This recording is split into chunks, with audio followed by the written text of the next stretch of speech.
the attendees log in.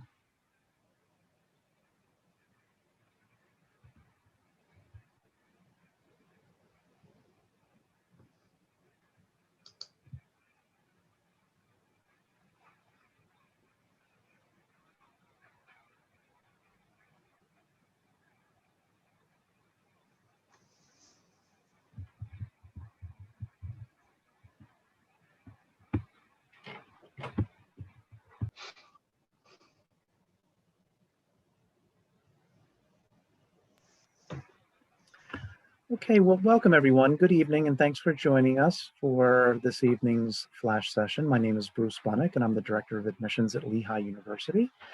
Tonight, I am joined with me by Dr. Alan Snyder. Dr. Snyder is the Vice President and Associate Provost for Research and Graduate Studies at Lehigh, and he will discuss tonight's topic, Studying at a Research University, Why Lehigh? Before Dr. Snyder begins, I have disabled the chat feature, and when his presentation is finished, then we will turn it over to question and answers, and I will help to facilitate those. So please use your Q&A feature in the link below to ask your questions. But without further ado, I'll turn it over to Dr. Snyder. Thank you, Bruce, and everyone, good afternoon or good evening or whatever it is in your time zone. Normally, I'd love to be looking out at a crowd and saying, how's everybody doing today, and see the faces. But in this case, wherever you are, I welcome you from Bethlehem, where we had a light coating of snow today. We're happy to be warm and dry. Wonderful to be warm and dry and also with you for this session without any of us having to travel. Equally, we're so looking forward to being able to be together. And I'm glad to be with you in this way as you think about where you want to be in the fall of 2021. As we think ahead to the fall of 2021, I don't think about things going back to normal. I think about things being even better because we've learned so much in the past 9 months. Part of what we've learned is things that we can do really well, even at a distance and spread apart. And part of what's been clear is the value of those fluid face-to-face interactions, and our World of Research University at Lehigh is part of that. So those of you who do come to Lehigh in the end, I really look forward to carrying your stuff on move-in day because it'll be an exciting one. So I'm imagining that many of you are considering at this point different kinds of schools, large, medium, small, liberal arts colleges, research universities. And if you've explored the question, why go to a research university? You've encountered a number of good reasons, and there are plenty of lists online. The faculty are at the forefront of their fields, true. Generally, there are lots of resources, labs, studios, libraries, relationships around the nation and the world, programs, et cetera, all true. You may get to have enriching relationships with graduate students, absolutely true. You may get involved in faculty research yourself, certainly true.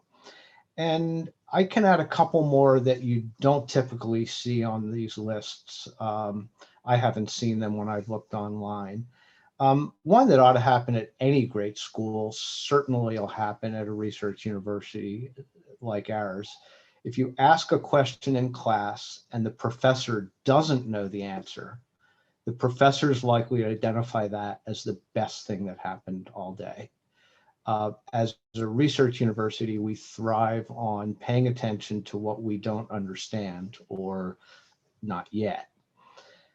A bit of side advice to students, remember this when you start school. Please don't ever hesitate to raise your hand and ask why. Curiosity is always welcome. It follows that at a research university, you should be valued for how your life experience is different from others, because you'll probably ask different questions and probably have different ideas. And that's a good thing. That's an important thing. And yet, You've probably read these lists. I've read these lists, and I often think this is all true and it's all valuable, and yet there's an essence that these lists of kind of characteristics and opportunities don't exactly capture. A few years ago, there was a panel discussion I was running, and one of our students, I think a senior at the time, was reflecting on her experiences, plural, in research at Lehigh. And a couple of things she said highlighted some of what I'd like to talk with you about. So first she talked about the experience of working in a faculty lab. It was fantastic. Here she was entering a world that she'd never known before, never seen before, and the graduate students welcomed her and they were nice to her. And the work was super interesting, and she got to contribute to something that got published. And a classic example of why go to a research university. And of course, it's the sort of thing that happens all the time at Lehigh, and it's wonderful. Being welcomed into a community by a research team, getting your head around what they're doing, contributing, realizing that it's not all about what you know, but significantly about how you think, what you notice, and what questions you ask. And because research groups at Lehigh tend to be pretty small, the professor is really present with the group and accessible to the group. All really good things. That student went on to say again, yeah, it was great. And she felt like she was really contributing. And yet looking back, she said, as awesome as it was, she wasn't necessarily doing research, because contributing to somebody else's research wasn't the same as doing her own. And I think she said that because she'd come to a deeper understanding of what we encourage in our students. This was a student that had gone on to do her own independent work.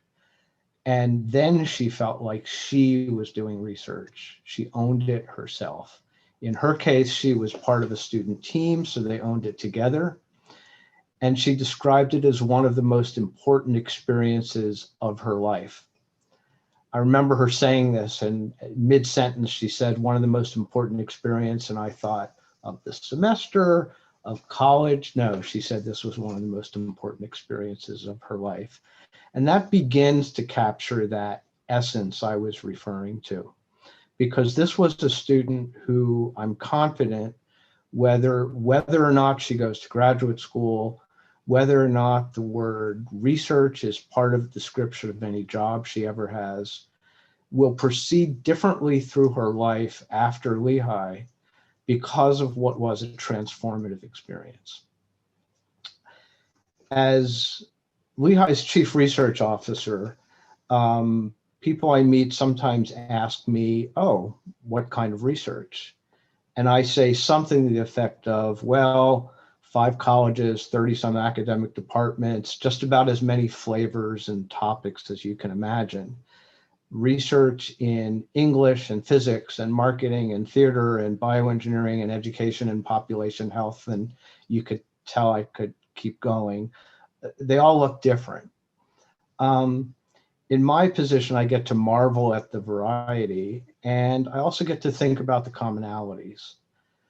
The best universal description of research I've come up with, a description that applies regardless of field of study, is this.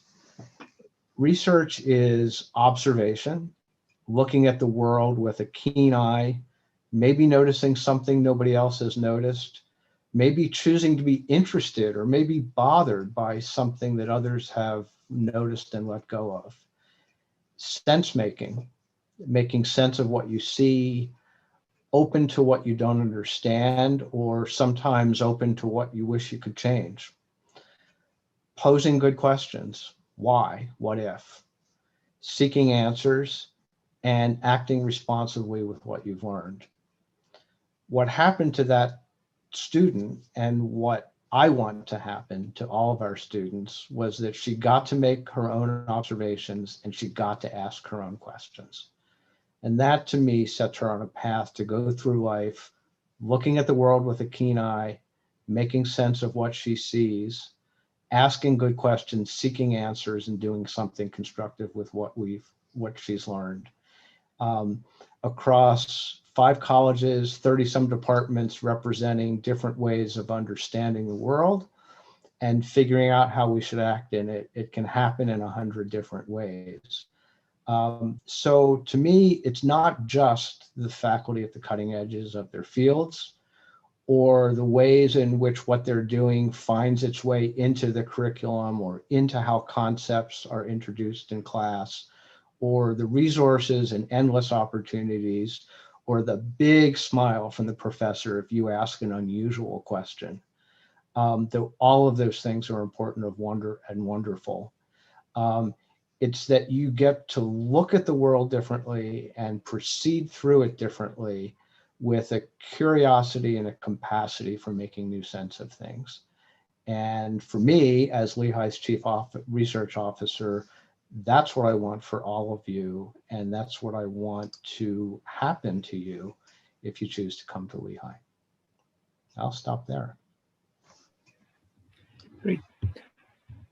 Thank you, Dr. Snyder. Again, to the audience, you can please use the Q&A feature and I'll help to facilitate the questions. I'll address them to Dr. Snyder and ask him for his response. The first question, Dr. Snyder, do research opportunities change every year or do projects go on for years?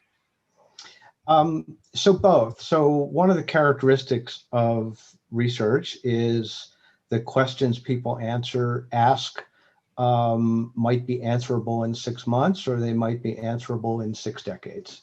And so you have work going on that there's always something new. I'll put it this way. There's always something new and there's always something enduring. There's always something to be done in a semester.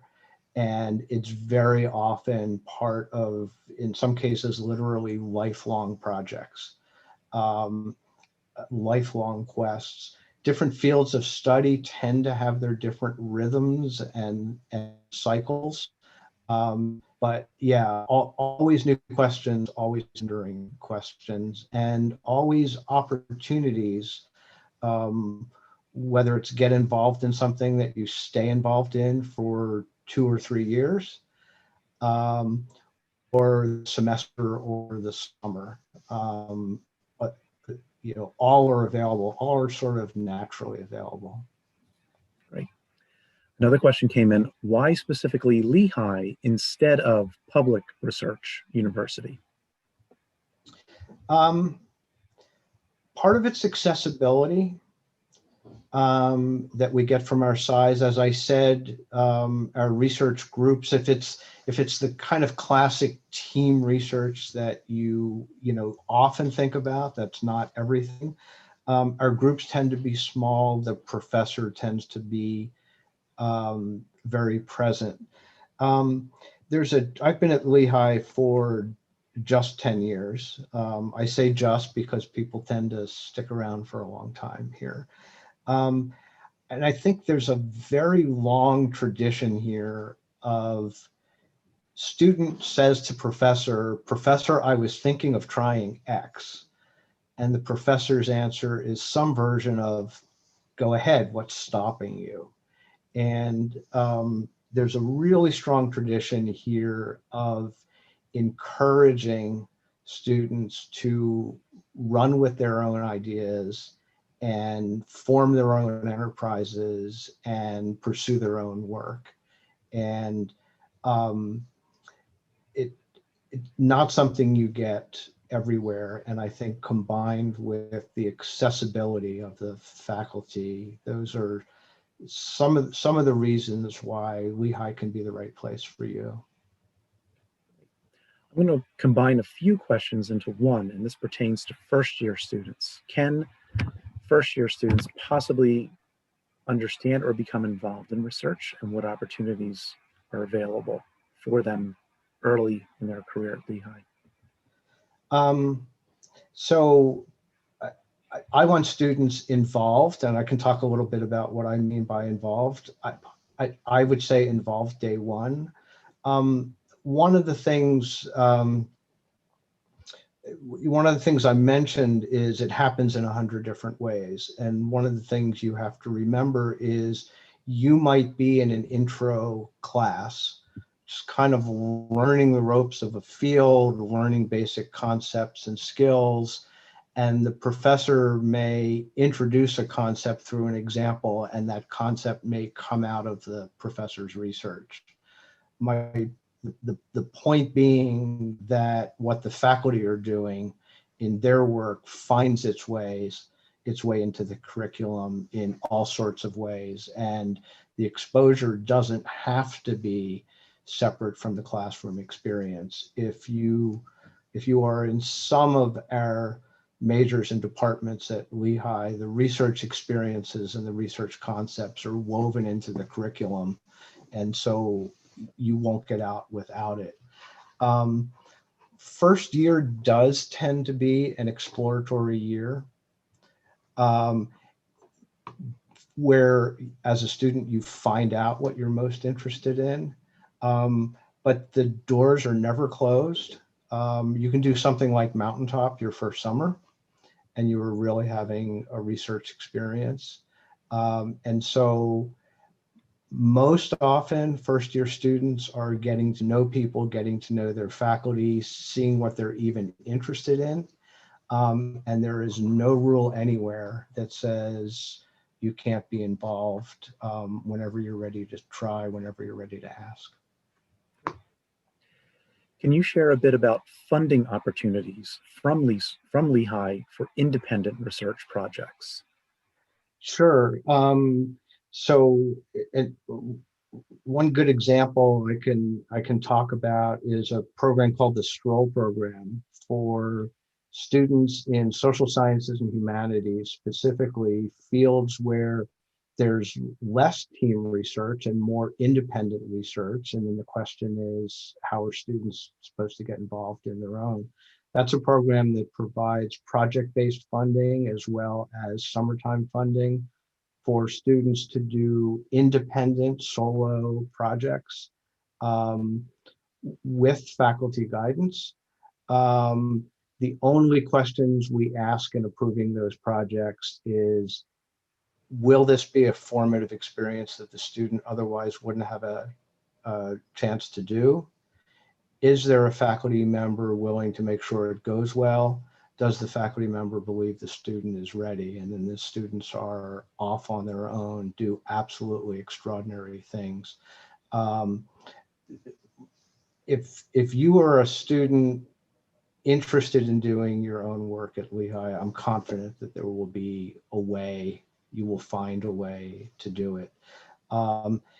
Even as I told that story of a student who saw herself as helping in a faculty lab, any student who comes into the lab-based environments, which may be through a course, maybe because you just asked if you could hang around, maybe because you got a summer job in a lab, the faculty will really strive to give students their own chunk of work that they can call their own as well. Another question that came in, do you work with a professor that you have a class with, or do you work with a professor who is doing research in an area that you are interested in? Do they often overlap? And they will often overlap. Students sometimes come to me and say, how can I get involved in a faculty member's research? And I will tend to tell them some version of just show your curiosity, ask a question to demonstrate that you're curious about or interested in their work, and there's a decent chance you'll end up being invited. And so most easily that probably happens in class or after class, right? or on the sidewalk outside the building with a professor you've had in class. But obviously, it's not the only way.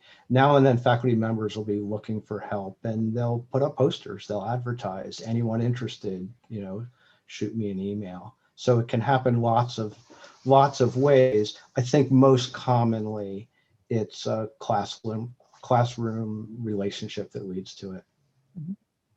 Combining two questions into one, could you give some examples of bioengineering research or research that aligns with particle physics? Particle physics. Bioengineering. So yeah, I can think of some examples. So bioengineering, obviously, it's a lab-based field, busy faculty. So there are a lot of opportunities related to faculty members who need help in the lab, are looking for students, and that's one way in. I can think several years ago, we had a group of students on their own develop a viral load diagnostic for people with HIV. I don't know what originally interested them in it, but they ended up winning a national competition sponsored by the National Institutes of Health with a diagnostic for HIV viral load to be used in parts of the world where they have to absolutely minimize how much it costs to take care of patients. And patients are on a standard need to be on a standard drug regimen unless their viral load is more than a certain amount. And the question was, how could you test people for a few dollars to determine what therapy they need? And this group of students, with advice, I think I counted from 6 different faculty, developed their own system, won this national competition. And the last time I caught up with them, the project was still going on and they were working to roll it out, even after some of the students had graduated. And there was kind of a second generation of students working on the project. So there's an example of students running with their own project, knocking on faculty doors and getting help, and getting support for that project. In that case, partly through one of our entrepreneurship programs, because there was going to be a product to be developed. The other one pertained to particle physics.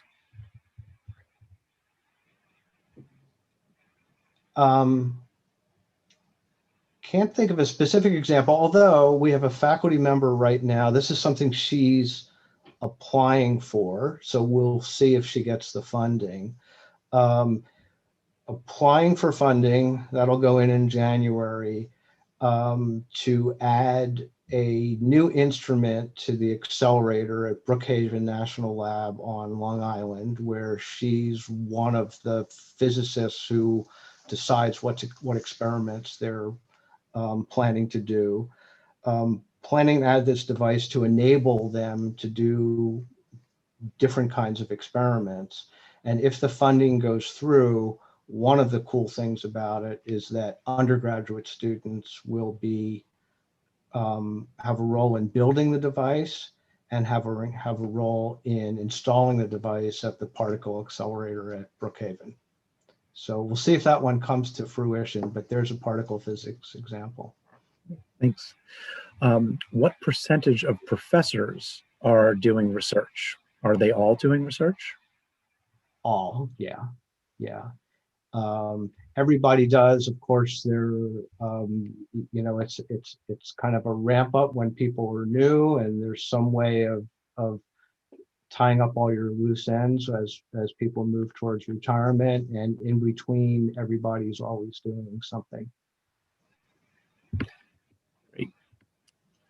The next question is a little bit longer, but it does pertain to the Startup Academy for Lehigh Entrepreneurship. What business partners provided by the school will we have an opportunity to connect with the business we seek out ourselves? I don't know the answer to that question. I believe the people who run the Startup Academy are identifying those startup businesses that provide the right kind of environment, the kind of working environment that the program is looking for those placements for students. Absolutely, I'm sure they'll always listen to ideas that students have. Are research opportunities competitive between students? Are research opportunities competitive? Generally not. There are summer programs where there's some summer programs, the NSF sponsored summer programs, for example, that students have to apply to. Those programs, we will encourage our students actually to apply to programs at different schools and vice versa, because the agency wants students moving and mixing around the country.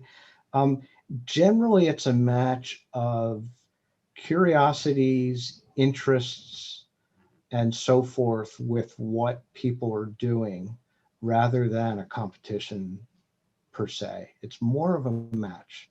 And I really emphasize research is not just for the students getting all A's, in part because it's not just about what you know, it's about how you think and what you're interested in and what your curiosities are. And it's not uncommon for a student who isn't getting all A's to actually find themselves through their involvement in research. And that's something we try to remember. How large is a typical research team? So in areas mostly sciences and engineering, where research kind of proceeds in teams, graduate student team sizes at Lehigh are typically like 4 to 8, something like that. So as I said earlier, not really massive lab groups, not groups of 12 and 15 like you see at some places, more of a tractable size. Can you comment on interdisciplinary research? Always an interest, always an interest among faculty. One thing about student research is there are cases in which it can be more interdisciplinary than what the faculty themselves or the graduate students get to do. One of the barriers always to interdisciplinary research is traditionalism. It's something we're always battling with a little bit in the academy. A lot of those rules and things about what counts don't apply to students, especially undergraduate students. And I mentioned that bioengineering team with the HIV viral load assay, and that they knocked on a half dozen different faculty doors for help with different things. They were just able to do it because nobody told them they couldn't, and could be wonderful. Great. That takes us to 8:30 to the audience.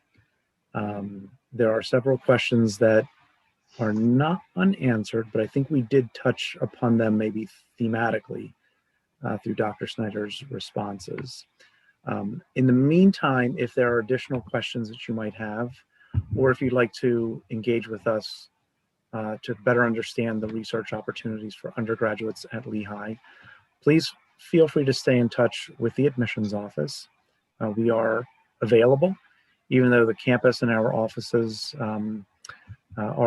are not operational due to the current COVID situation, but we are available and we are operating as all of you are in a virtual world. So in the meantime, I thank all of you for your attendance tonight.